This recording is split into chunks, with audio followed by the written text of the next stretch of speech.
Alright guys, well, with the fresh snow last night, I'm going to take this chance to wander around and see where the deer are moving. It's usually pretty good to be able to see where they've been and where they're going to get an idea of where you need to be at.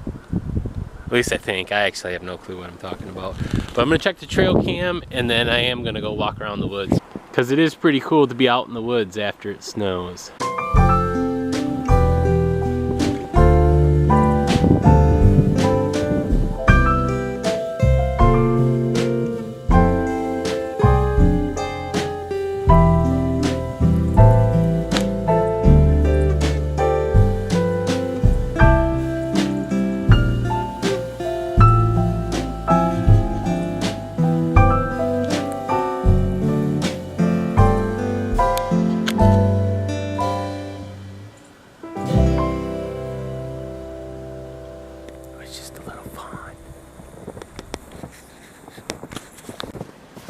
Well, it's a good thing we came out because the battery's low.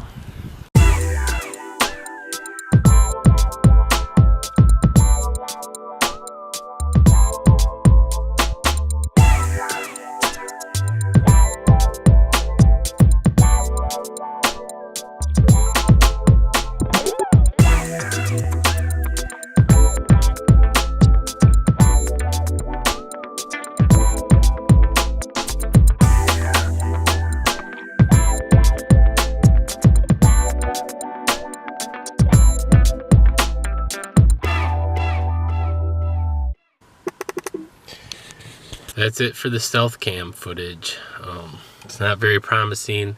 The big deer's only been seen twice so far this year. 2 times is all. And then there was a couple 8 points, but not real promising in the area that I am sitting in. So today we're gonna try a different approach. We're gonna try stalking the white-tailed deer. We're gonna walk around, see if we can ambush one of them.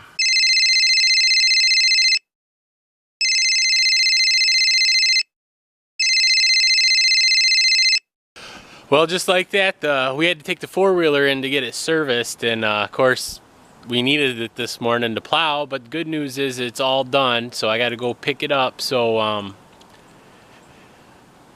another thing hunters don't normally talk about is but you think about, and I've heard about it, but some people say don't pee where you hunt, but when you gotta go, you gotta go, and I say pee on the ground, not in your pants. So we'll get the trail cam set back up, and then we're gonna hurry up and try to stalk some deer, and then we'll go get the four-wheeler.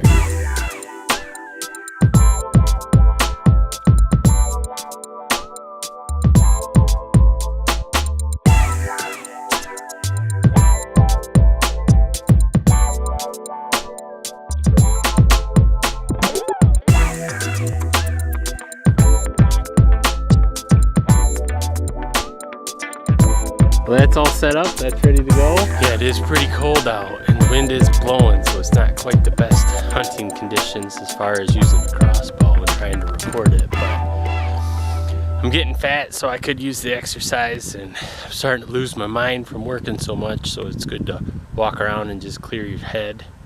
And the scenery is really nice. I mean, look at that.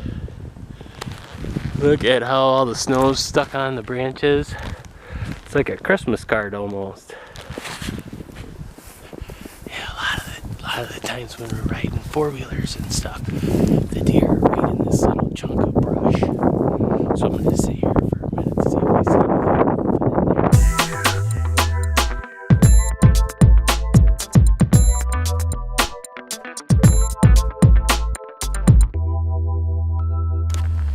there. Okay. So we didn't see anything moving.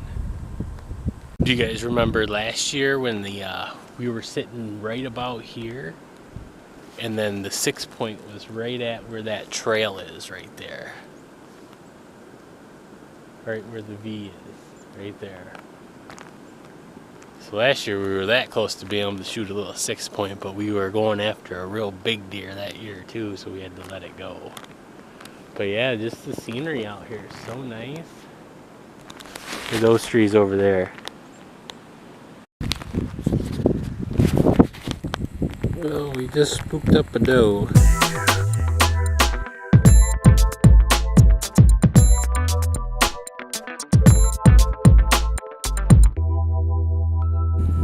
Right there. So I mean, it was 20 yards from me.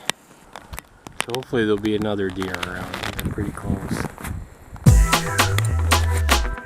Well, that ended up being a bust out at the property, out at my mom's house, as far as getting the deer goes. So we're gonna go get the four-wheeler. Probably not the most ideal weather conditions to be pulling a trailer with a Jeep, especially when the trailer is like twice as long as the Jeep.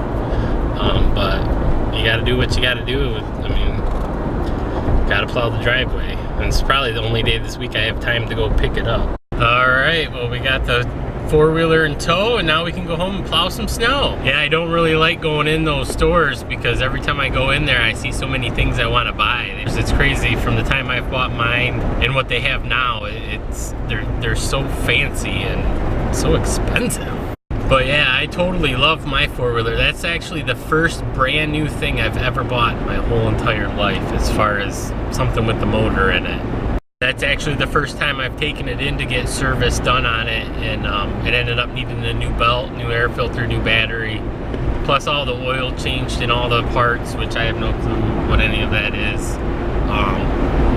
And it cost me 600 bucks basically, but it's basically like brand new, and they were surprised with how many miles on it, what good condition it is in, and so it should be good for another 10 years. I mean, it's 10 years old now, and oh, and it needed a new kill switch too, because the girls were playing with it, and it had never been moved since the day I bought it, as far as turning it on and off with the kill switch, and the points or whatever in it must have went bad, so they had to replace that too. But it was $300 for the service part of it, and then it cost about 100 bucks for every other part that went on there, like brand new now. Yeah, I was really nervous about going to pick it up with the snowstorm that came through last night, thinking the roads were going to be really bad, but the roads are actually pretty clear, and it is a little windy, but I am glad I ended up going to get the four-wheeler so that it's done and over with. And actually our driveway drifts really bad, so it had already blown in from when I came in last night. Last night was kind of crazy, being on call and getting called in the middle of the snowstorm. Kind of drove back and forth about 4 times in the snowstorm, seeing cars in the ditches and stuff. But I like taking the back roads because it seems like they're usually in better condition than the paved roads, and also there's less cars coming at you, so if they lose control, there's less chance of you getting hit by one.